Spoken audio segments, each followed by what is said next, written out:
Hello, आवाज आ रही है? पीछे पीछे तक आवाज आ रही है? सबसे पहले यूथ कांग्रेस के नेशनल कन्वेंशन में आए हुए भारत की अलग अलग इलाके से, अलग अलग प्रांत से आए हुए यूथ कांग्रेस के सभी कार्यकर्ताओं का और बुनियाद भारत के इस कार्यक्रम में शरीक लेने वाले, पार्टिसिपेट करने वाले भारतीय राष्ट्रीय कांग्रेस के एक एक कार्यकर्ताओं का, सम्मानित भारत यात्रियों का और यूथ कांग्रेस के सभी कार्यकर्ताओं और पदाधिकारियों का क्रांतिकारी अभिनंदन करता हूं, उनका इस्तकबाल करता हूं। और मैं विशेष रूप से धन्यवाद देना चाहता हूं यूथ कांग्रेस के राष्ट्रीय अध्यक्ष श्री बीवी श्रीनिवास जी को, यूथ कांग्रेस के प्रभारी कृष्णा अल्लावरू जी को, कि उन्होंने आज सभी भारत यात्रियों के साथ साथ मुझे भी इस मंच पर आने का मौका दिया है। इसीलिए एनएसयूआई की तरफ से, भारतीय राष्ट्रीय कांग्रेस के एक आम कार्यकर्ताओं की ओर से मैं यूथ कांग्रेस की पूरी कमेटी को आभार व्यक्त करता हूं, उनको धन्यवाद देता हूं। दोस्तों, वैसे तो इस मंच पे एक से एक नेता, कार्यकर्ता, कलाकार, बुद्धिजीवी, सिविल सोसाइटी के मेंबर, तमाम तरह के लोग आए हैं, उन्होंने अपनी बात रखी है। हमारे पास कुछ अलग कहने के लिए नहीं है, कुछ अलग बोलने के लिए नहीं है, लेकिन मैं दो महत्वपूर्ण बात आपसे करना चाहता हूं। पहली बात तो ये कि मैं नहीं समझता हूं कि ये मंच सिर्फ और सिर्फ आरएसएस और बीजेपी को कोसने के लिए है। ये मंच सिर्फ और सिर्फ मोदी जी क्या कर रहे हैं इसके बारे में बताने की है, क्योंकि वो तो आप सब लोग जानते हैं। वो आप सब लोग इसलिए जानते हैं कि इस विपरीत परिस्थिति में भी वह पथ क्या, पथिक कुशलता क्या, जिस पथ में बिखरे सूल न हो, नाविक की धैर्य परीक्षा क्या, जब धाराएं प्रतिकूल न हो।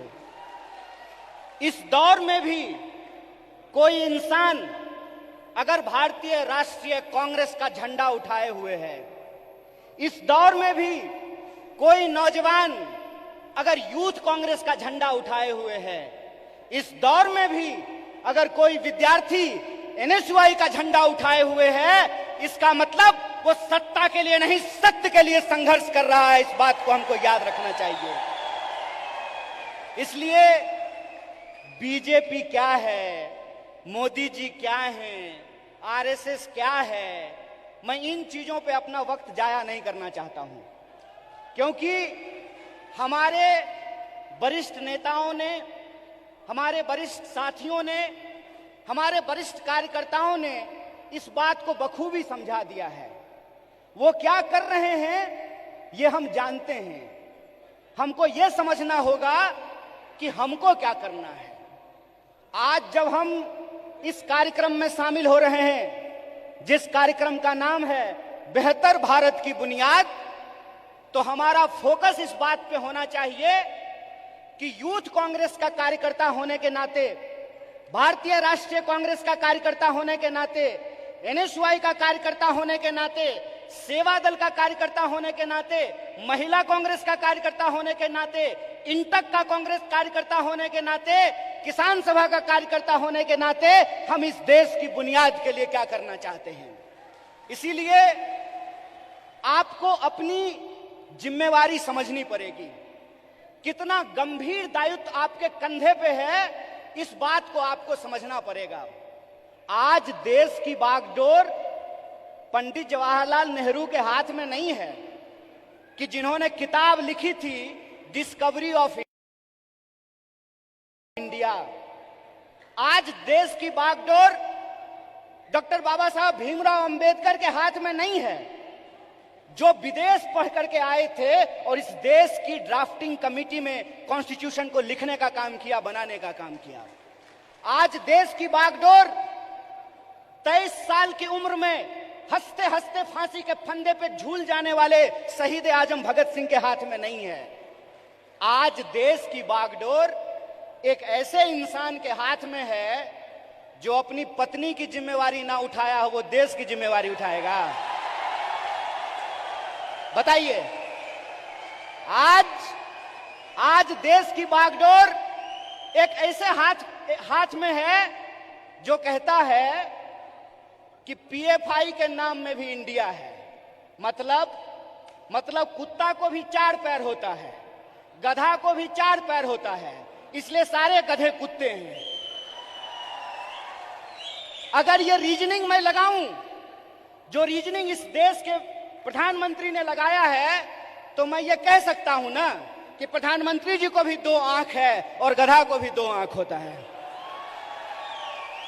बोलिए, मैं ये बात क्यों कह रहा हूं? मेरा कोई मकसद नहीं है कि मैं भाजपा, मोदी और आरएसएस की चर्चा करूं। मैं सिर्फ आपको बता रहा हूं कि कितनी गंभीर परिस्थिति में आज हम खड़े हैं। इतनी गंभीर परिस्थिति में खड़े हैं कि संस्थाओं को तो छोड़ दीजिए, व्यक्तियों को भी बोलने का अधिकार नहीं है। इसीलिए जब आज आप यूथ कांग्रेस का झंडा अपने हाथ में उठाए हुए हैं, जब आप कहते हैं यूथ कांग्रेस जिंदाबाद, इसका क्या मतलब है? इसका मतलब यह है कि जिस देश की 55% आबादी नौजवान हो, जिस देश में दुनिया का हर 5वां युवक भारतीय हो, जिस देश में 45 साल में सबसे ज्यादा बेरोजगारी हो, और जिस देश में जिस दिन कारगिल विजय दिवस मनाया जा रहा था, उससे ठीक कुछ दिन पहले कारगिल में लड़ने वाले शहीदों के परिवार के साथ कैसी नग्नता की गई है, ये वीडियो आप लोगों ने देखा है। इसीलिए आप अपनी जिम्मेवारी को समझिए। आप इस गंभीर समय में जो आपकी भूमिका है उसको आपको समझने पड़ेगी। और मेरा मानना बिल्कुल साफ है, जैसे बिना विचार की कोई राजनीति नहीं होती है, उसी तरह से बिना नौजवान के, बिना विद्यार्थी के कोई पार्टी सत्ता में नहीं आ सकती है। इस बात को याद रखिएगा। अगर आप चाहते हैं कि इस देश में सत्य का शासन हो और सत्ता पे बैठे हुए लोगों का जो अहंकार है, उस अहंकार को चकनाचूर किया जाए, जिस लोकतंत्र की बुनियाद पर, जिस जमहूरियत के दम पर आज उनको कुर्सी पे बिठाई गई है, अगर आप उनको नीचे उतारना चाहते हैं तो इस बात को आपको समझना पड़ेगा कि इस देश के नौजवानों और विद्यार्थियों को सबसे बड़ी भूमिका निभानी पड़ेगी। अगर भारतीय राष्ट्रीय कांग्रेस शरीर है तो एनएसवाई और यूथ कांग्रेस को दोनों हाथ बनना पड़ेगा। यह बात हम लोगों को समझना होगा। जब तक इस देश का फर्स्ट टाइम वोटर, जिसके मैसेज में, जिसके स्नैपचैट पे, जिसके इंस्टाग्राम में, जिसके व्हाट्सएप पे झूठ परोस करके, मिस इन्फॉर्मेशन परोस करके उनको गुमराह किया गया है, जब तक उनके सामने हम सच्चाई लेकर के नहीं जाएंगे, जब तक हम घर घर नहीं पहुंचेंगे, जब तक हम स्कूल स्कूल नहीं पहुंचेंगे, विश्वविद्यालय विश्वविद्यालय नहीं पहुंचेंगे, तब तक इस सत्ता पे बैठे हुए लोगों को हम सत्ता से बाहर नहीं कर सकते हैं और लोकतंत्र को बचा नहीं सकते हैं। जो सवाल है यहां पर कि भारत का बुनियाद क्या है, भारत का बुनियाद है इंडिया। यह बात हम लोगों को समझना पड़ेगा। भारत का बुनियाद है इंडिया, और वो जो इंडिया है, वो इंडिया एक सोच है, और वो सोच को हमको एक एक कार्यकर्ता को अपने व्यवहार में लेकर के आना पड़ेगा। अगर हम महात्मा गांधी का उदाहरण आपके सामने रखें तो किस तरह का एग्जाम्पल हमको देखने का मिलता है। गांधी जी ऐसे नहीं थे कि बुनियाद भारत के कार्यक्रम में आए हैं, कर्नाटक में सरकार भी है तो थोड़ा फोटो वोटो खिंचा करके चल देंगे, ऐसे नहीं होगा। ये मैं आपकी आलोचना नहीं कर रहा हूं, ये मैं अपनी आलोचना कर रहा हूं। गांधीवादी तरीका यह है कि चंपारण में जब किसान लड़ रहे थे तो गांधी जी शहर छोड़ करके चंपारण चले गए, वहीं आश्रम बना दिया, महीनों तक लड़ते रहे और अंग्रेजों को धूल चटा दिया। ये गांधीवादी तरीका है। 100 समस्याएं होंगी, 100 समस्याएं होंगी, 1000 समस्याएं होंगी। बतौर फ्रंटल ऑर्गेनाइजेशन मैं बार बार कह रहा हूं, भारतीय राष्ट्रीय कांग्रेस तभी मजबूत हो सकता है जब यूथ कांग्रेस और एनएसयूआई मजबूत होगा। इस बात का संकल्प हमको लेना पड़ेगा। और वो मजबूती कैसे होगी? वो मजबूती ऐसे होगी, गांधीवादी तरीके से होगी कि हम एक समस्या को उठाएंगे, लगातार आंदोलन करेंगे और जब तक सरकार और प्रशासन को झुका ना दें, अपने आंदोलन को वापस नहीं लेंगे। ये तरीका हमको अपनाना पड़ेगा। और एक बात याद रखिएगा, जब आप आंदोलन जीतते हैं, जब आप संघर्ष को जीतते हैं, तो टिकट का सवाल अपने आप सॉल्व हो जाता है। यह बात मैं इसलिए कह रहा हूं कि शायद लोगों को इस देश के इतिहास को दोबारा जाकर के देखने की जरूरत है। क्यों? क्योंकि हम उस पार्टी से हैं जिस पार्टी ने इस देश को आजादी दिलाई है। अभी कलाकार ने आजादी की बात की, हाथों की आजादी की बात की, देश की आजादी की बात की, तो एक एक भारतीय राष्ट्रीय कांग्रेस के कार्यकर्ता को गर्व से यह बात कहनी चाहिए कि हम वो लोग हैं जो इस देश को आजादी दिलाए हैं और आजाद देश में आजादी को बचाएंगे भी। इस बात को हमको याद रखना है। और अगर हमने इसका संकल्प लिया है तो मैं एक उदाहरण आप लोगों को देना चाहता हूं, खास करके जो हमारी महिलाएं यहां पे बैठी हुई हैं।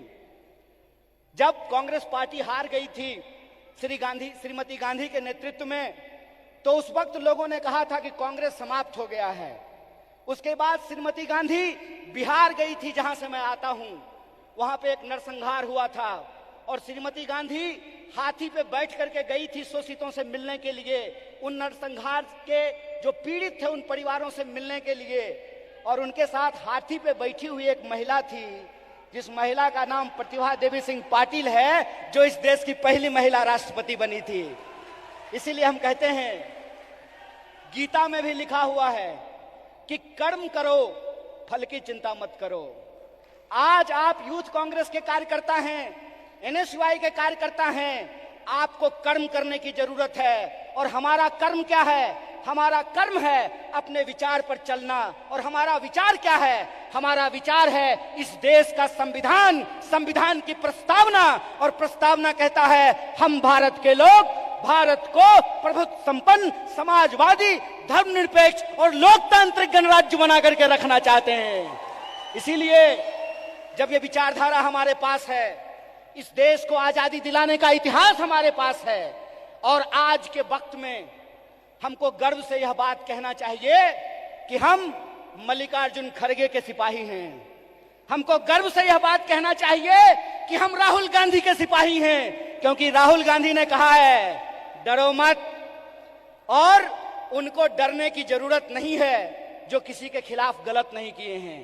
उनको डरने की जरूरत नहीं है जो झूठ बोलते हैं। जो झूठ बोलते हैं वो डरें, जो सत्य पर चलते हैं उनको डरने की जरूरत नहीं है। एक निडर सिपाही की तरह, जिस तरह से माननीय राहुल गांधी जी विपक्ष की मुखर आवाज बने हैं, उस आवाज को हमको घर घर पहुंचाना होगा। और इस देश की जो बुनियाद है, भारत की जो बुनियाद है, वो इस देश की संविधान की प्रस्तावना में लिखा हुआ है। उस प्रस्तावना को हमको घर घर लेकर के जाना पड़ेगा।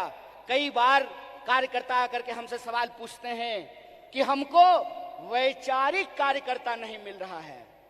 साहब, गांधीवादी एक तरीका है कि सत्य को किसी गवाही की जरूरत नहीं होती है। और गांधीवादी तरीका यह होता है कि आपको बोलने की जरूरत नहीं है, एक्शन ही आपका कम्युनिकेशन होना चाहिए। आपके एक्शन में वो सारी बातें दिखनी चाहिए।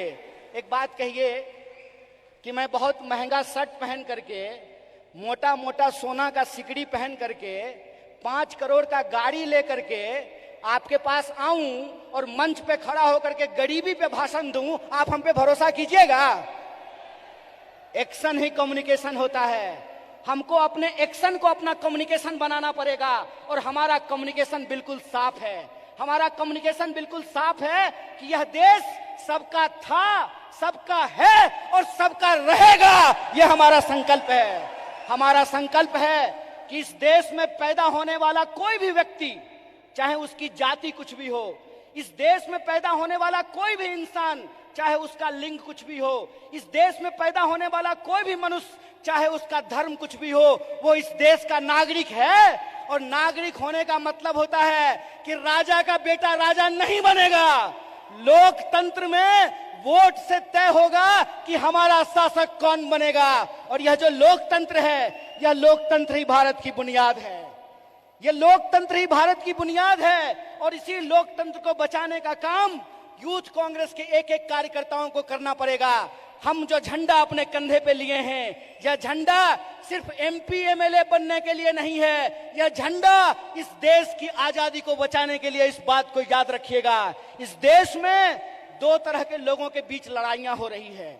इस मुल्क में दो तरह के लोग हैं। एक वो लोग हैं जो नफरत फैलाते हैं, एक वो लोग हैं जो इंसान को आपस में बांटते हैं, एक वो लोग हैं जो ऊंच नीच करते हैं, एक वो लोग हैं जो इंसान को लड़ा करके इस देश की शक्ति को कमजोर करते हैं। एक हम वो लोग हैं जो नफरत के खिलाफ हमको मोहब्बत की आवाज को बुलंद करना पड़ेगा। और आखिरी बात अपनी बोल करके खत्म करूंगा। जब साहब गा रहे थे तो इनकलाब की बात कर रहे थे, लेकिन हमारे कुछ कार्यकर्ता उसको मोहब्बत की तरह ले रहे थे।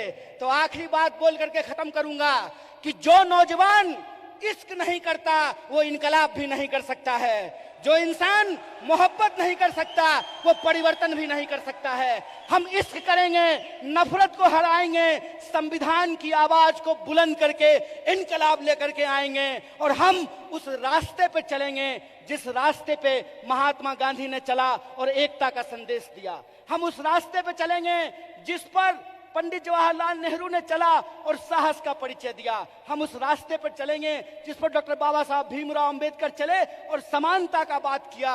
हम भगत सिंह के वासी हैं, हम भगत सिंह के वासिंदे हैं, हम भगत सिंह के वारिस हैं। हमको भगत सिंह के सपनों का देश बनाना है, गांधी के रास्ते पे चलना है और अंबेडकर के विचारों को आगे लेकर के जाना है। इसी आशा और विश्वास के साथ कि भारत की बुनियाद इंडिया में है और इंडिया की जो शक्ति है उसको हमको जोड़ना है। एक आखिरी नारा बोल करके अपनी बात को खत्म करूंगा।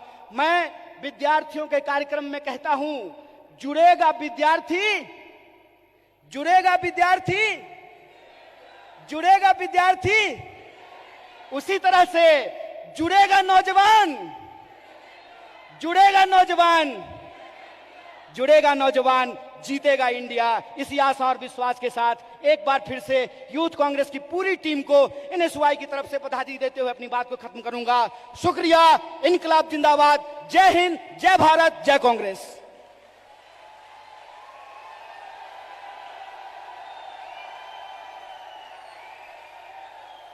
धन्यवाद कन्हैया जी, आपका ये ऊर्जावान बात हमारे यूथ कांग्रेस के हर एक नेता को बहुत